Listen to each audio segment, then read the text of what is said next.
Iż-żagħżugħ Maximilian Ċantar ġie kkundannat 9 xhur ħabs wara li nstab ħati mill-Maġistrat Claire Staffraġ Żammit illi fl-ewwel ta' Lulju tal-2014 tajjar mara fil-Marsa u li baqa' dieħel f'karozza.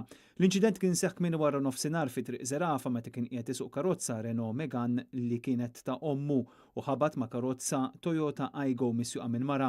Ċantar li għandu 28 sena u mill-Marsa kien mixli b'14 l-akkuża.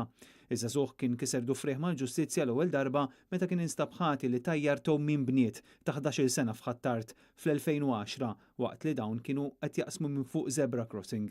Fil-fatt il-qorti kkundannatu wkoll sentenza ta' 8 xhur ħabs sospiżi għal sentejn wara li kiser l-ordni ta' probation.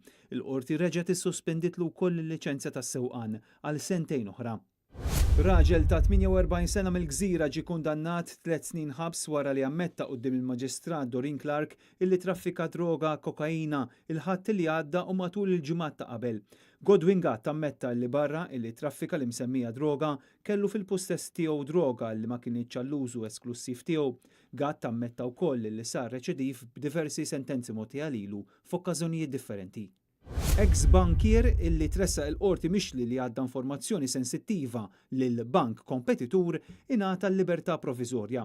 Ir-raġel li għandu 36 sena u li jismu u isem il-banek konċernati ma jistgħux jissemmew ġie mixli li għamel użu ħażin mill-kompjuter u li kiser is-segretezza li kien marbut biha mal-bank li kien jaħdem fih.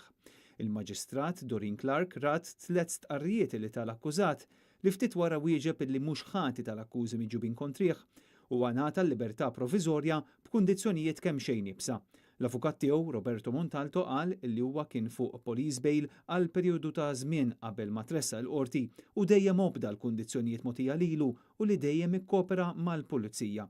U għanata l-libertà proviżorja fuq depożitu ta' 4,000 euro u garanzija personali ta' 5,000 euro.